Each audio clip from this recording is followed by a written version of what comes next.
लखनऊ से दिल्ली तक UP police के नए मुखिया को लेकर चर्चाएं तेज है। सवाल यह है कि यूपी का अब नया डीजीपी कौन होगा, क्योंकि 31 मार्च को यूपी के कार्यवाहक डीजीपी डीएस चौहान का रिटायरमेंट होना है। ऐसे में सभी की निगाहें नए डीजीपी की तरफ लगी है।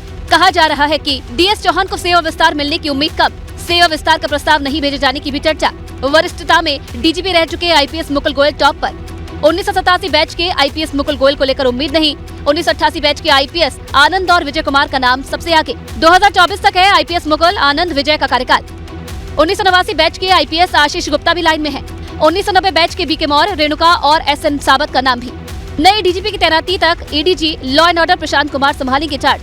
माननीय मुख्यमंत्री जी उन 3 नामों में से छांटते हैं, क्योंकि यूपीएससी में तो कभी कभी और ज़्यादा भी नाम चले जाते हैं, 10 भी भेजे जा सकते हैं, कभी कभी ज़्यादा भी भेजे जाने की बातें हुई हैं। दरअसल डीएस चौहान सिर्फ यूपी के डीजीपी ही नहीं बल्कि डीजी इंटेलिजेंस और डीजी विजिलेंस का पद भी संभाल रहे हैं। चर्चा है कि डीएस चौहान को केंद्र की तर्ज पर राष्ट्रीय सुरक्षा सलाहकार की जगह यूपी में राज्य सुरक्षा सलाहकार बनाया जा सकता है। चर्चा है वो यही है कि रिटायर कर रहे हैं और शायद कोई पोस्ट गवर्नमेंट में ही राज्य सुरक्षा सलाहकार वगैरह की कोई पद क्रिएट किया जाए शायद, तो अच्छा है, बहुत एक्सपीरियंस्ड ऑफिसर हैं। माफिया अतीक अहमद को सजा होने के बाद राज्यपाल की पत्नी पूजा के भाई पर हमले की बात सामने आई है। अब इस मामले में एक बड़ा अपडेट भी हमारे पास।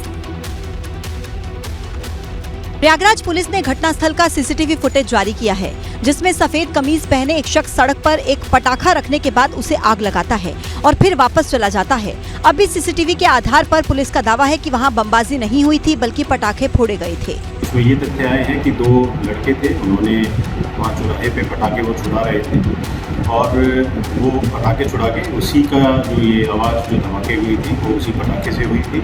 दरअसल धूमनगंज पुलिस ने सपा विधायक पूजा पाल के भाई राहुल की शिकायत पर ये जांच की थी और घटनास्थल पर तहकीकात करने के बाद सीसीटीवी जारी करके हमले के आरोपों को नकारा है। आपको बता दें कि राज्यपाल की पत्नी और सपा विधायक पूजा पाल ने आरोप लगाया था कि अतीक को सजा होने के बाद उनके भाई राहुल पाल की गाड़ी पर हत्या की नियत से बमबाजी की गई थी और साजिश की आशंका जताते हुए इनका इशारा साफ तौर पर अतीक गैंग की तरफ था। दरअसल 25 जनवरी 2005 को पूजा के पति राजूपाल की विधायक रहते हुए हत्या कर दी थी। उसी केस में अतीक और उसका भाई अशरफ आरोपी है। वहीं राजूपाल हत्याकांड के अहम गवाह उमेश पाल का भी 24 फरवरी को सरेआम मर्डर हुआ और उमेश पाल अपहरण केस में अतीक समेत 3 दोषियों को उम्र कैद होने पर पूजा पाल ने साजिश की आशंका जताई थी। रामनवमी पर राम की नगरी अयोध्या में उत्साह देखने लायक था। तकरीबन 25 लाख लोगों ने रामलला के दर्शन। प्रभु राम की नगरी में आस्था का ज्वार है। अयोध्या की गलियां श्री राम भक्तों से पटी पड़ी हैं। लाखों की भीड़ है और सभी के मुख मंडल पर बस एक ही नाम है, जय श्री राम। अयोध्या में प्रभु राम के जन्मोत्सव के गवाह बने लाखों श्रद्धालु। रामनवमी पर 25 लाख से ज्यादा लोग रामलला के दर्शन कर चुके हैं। लाखों की संख्या में देश भर से बल्कि विदेशों तक से जो श्रद्धालु हैं, राम भक्त हैं, वो इस समय रामनगरी अयोध्या पहुंचे हैं। चैत्र रामनवमी पर लाखों श्रद्धालुओं ने सरयू में आस्था की डुबकी लगाई। मान्यता है आज ही के दिन राम जन्म के समय समस्त देवी देवता अयोध्या में मौजूद रहते हैं।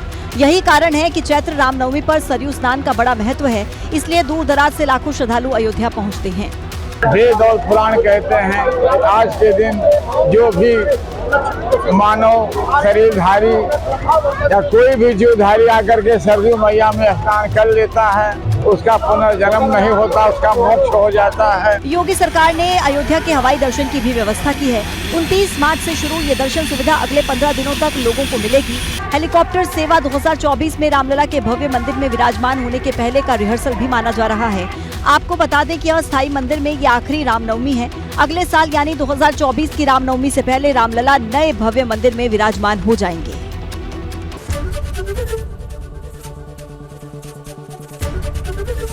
एबीपी गंगा, खबर आपकी, जुबान आपकी।